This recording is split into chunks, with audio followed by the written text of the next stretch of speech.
Okay, so now let's dive now into the peri part of it.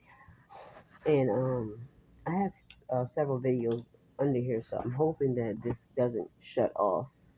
So if it shuts off at a part where I'm not ending it, then you'll know that it's the phone, of course. So I was kind of foggy about the peri part at first, right? And until I looked it up, and it said I looked it up in a like a medical point of view, and a prefix that means around and surrounding. And I was like, well, what does that mean around? Around what though? It wasn't saying, it wasn't showing anything. And of course, it's a commonly used in a medical terminology, right? That indicates the location of proximity of something in the body. So when it said peri and it said surrounding and around, that is still talking about your period. So that means they're talking about around your period time, around the monthly time that you have your period, right, or the surrounding time of it. So that's when the Holy Spirit brought that to me, for my understanding, because it has different several things down here for the pericardial, that means for the heart, perinatal, around the time of birth. So when I read those, so I said, oh, around the time of your cycle, right? So that's perimeno, again, pause, right? There's menopause, but it's perimenopause. So it's around that time. Okay, so just like when it says around that time, you, I'll say for my instance myself, I know when at the time when my period would come on, right before it would come on, I would get those symptoms. Even now that it doesn't come on, I still get those type of symptoms that lets me know that, well, this is around the time that it's supposed to come on, because I literally get cramps like in my stomach still. I get a flush of heat waves, like, and I'm ready to eat more again as well. So, and that goes along too still, because it's really actually the same thing. It's you're dealing with your menstrual that's not coming on, and it's paused itself basically. So around that time that your cycle comes on, that's why it says peri. That's what peri means, right? Around and surrounding. So that goes into play as well with a lot of things. And I looked up the hormonal and all of that, and I don't want to move too fast, but I looked up the hormonal, and that's why I told you this is why I call it hormonal pause, is what I call it, right? So hormonal means a hormonal is imbalance, can manifest various symptoms affecting different areas of your body. Common signs include irregular periods. I don't know what's the matter with my talk. Excuse me when I'm talking. Irregular periods, mood swings, fatigue. That's true. That's another one, especially when your cycle is on. You get really really tired. I know I've always have done that, and you lose your energy. Weight changes and skin problems, and I know a lot of you all out there can vouch for that, especially when you break out and different things of that nature. You already know, well, my cycle is about to go on because I have bumps everywhere. I'm about to break out, right? So, and of course, people hate that. I can hear them now, especially the younger ones. It says if you suspect a hormone imbalance, consulting with a healthcare professional with a blood test or further evaluation is recommended. Okay, so that's the same thing that you deal with when you're going through the imbalance of your cycle period, right? You go through all those hormonal changes. It's just a hormonal change, right? And when I said in the other video, I didn't get to finish about the hormones. As far as the D3 vitamin.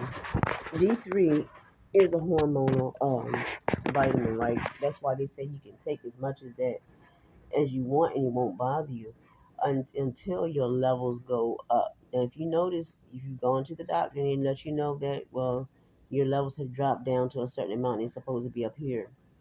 That's why, again, too, there again, you have to take certain things to bring the levels up. Like I was using an example in the other video about how have to have collagen, right? And your levels of collagen go down. If you don't keep taking something, when it does go down, rather, you become saggy. I know I get like that sometimes, saggy, fine lines or whatever everywhere. And if you don't continue to take something, it will continue to drop, right? It continue to go down, and it's an aging process. It's what it does. It ages you, right?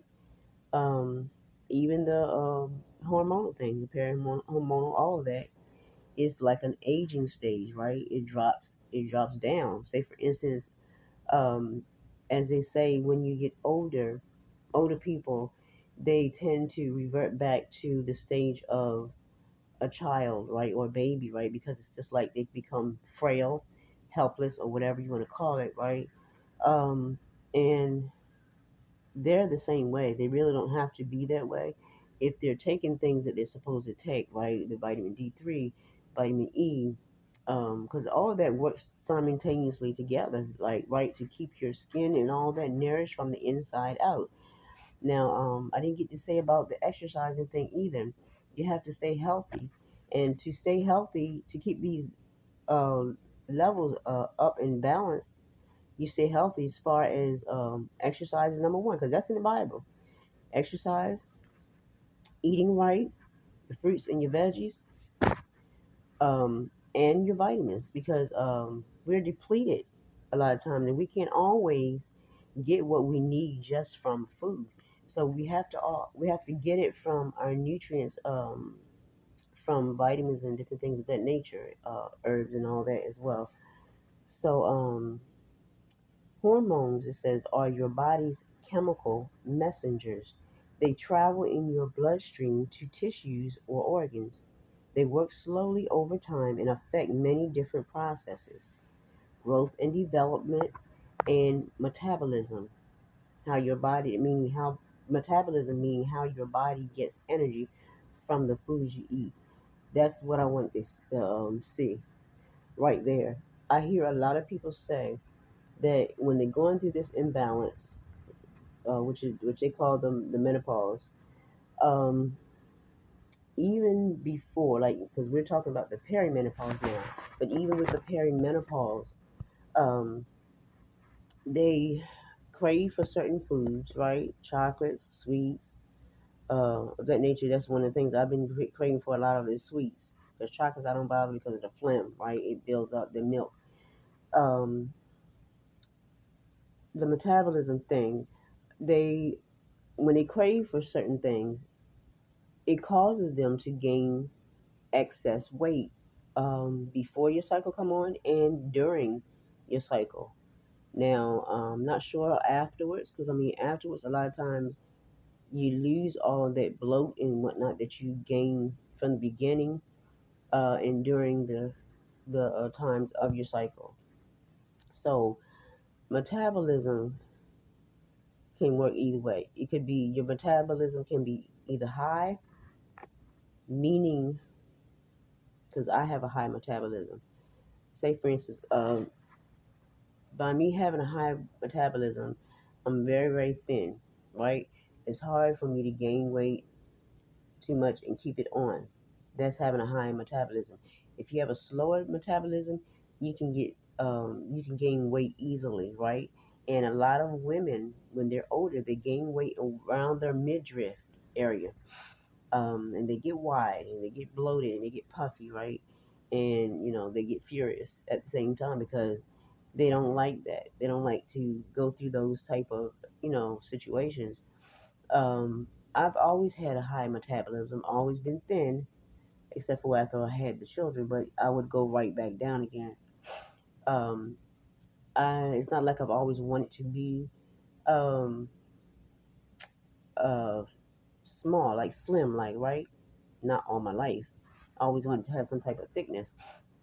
But yes, I've always had a high metabolism that's just never ends. But I'm gonna tell you this, and I don't know why I even gotten it checked, um, not checked out by a doctor, but I don't know why I didn't really pay attention to that like that, because metabolism plays into that. So it's really, I'm really actually just realizing that metabolism played into that with me. That's probably why I stayed thin like I have. So when I was younger, I had the worst cycles ever. Me and my sister both. We were laid out all the time, just popping Advils and different things of that nature all the time. And of course, the Advils will make your stomach sore as ever, right? So I would have to do that and lay out. Sometimes I couldn't go to school. Sometimes we'd be out for weeks at a time, or days at a time, just laying around until our strength comes back, and you know pain goes away, because we would be in some terrible pain, and bad cramping and different things of that nature.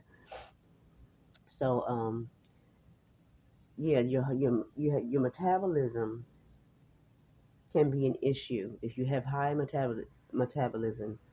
It can be an issue, and if you have low metabolism, it can be an issue, especially especially the low metabolism, because that's what people complain about the most, is gaining a whole lot of weight. So if you're gaining a lot of weight with your periods in menopause or premenopause or perimenopause rather, this is why it's still an imbalance that you have, and it's never too late to do anything about it.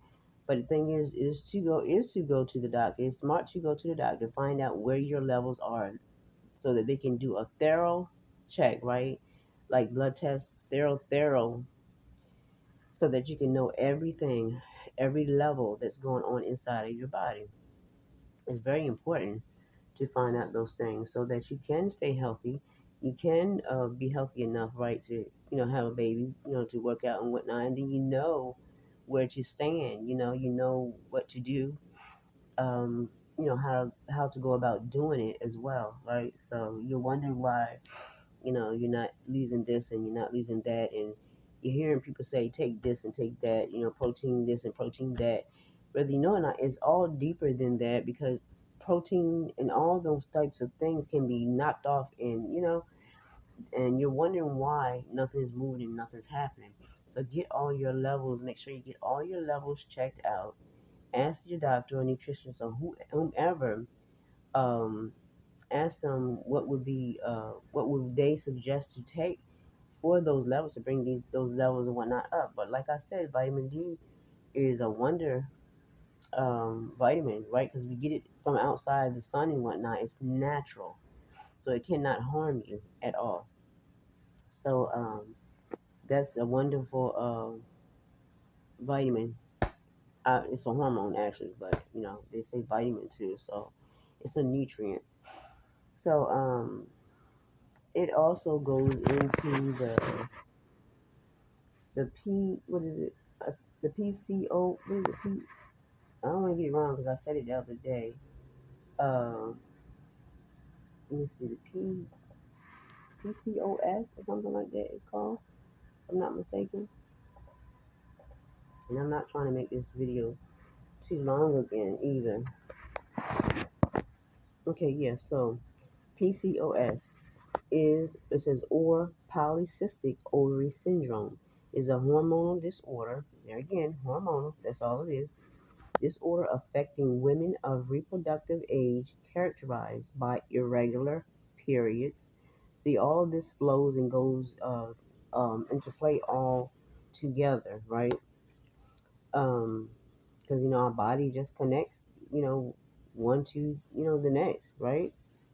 It even speaks like that in the Bible about the body connecting, right, with one part. You can't have. I'm just paraphrasing. You can't have one part without the other, right, of the body, to make a whole up the whole body. So it's saying it affects women of reproductive age characterized by irregular periods, excess androgens, which is a male hormone, and polycystic ovaries. See, there again, men have something to do with women somehow, right?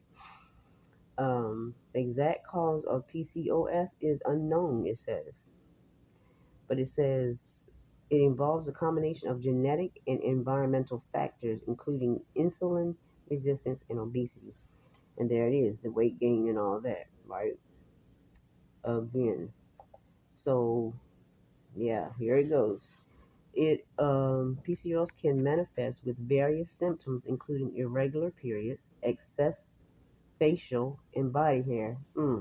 And I'm trying to get all that around here at different times. I'm steady plucking and plucking. And I made a video not before now where I said I do this here and I can feel it really prickly. Yeah. So and it says excess facial and body hair, acne, weight gain, and difficulties with fertility.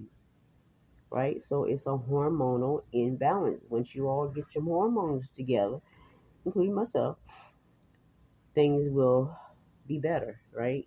They will be brighter. It says hormonal imbalance underneath of that, right? That was just the symptoms. Women with PCOS often have higher levels of androgens, leading to the symptoms mentioned above. They may also experience ovulatory dysfunction, meaning they don't ovulate regularly, which can affect their menstrual cycles and fertility.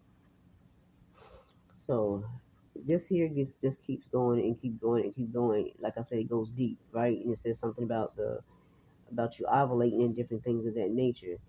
That's like a system where it starts like your cycle for. I mean, well, it's like a cycle, like for the time when you know you're about to um, be able to conceive before time.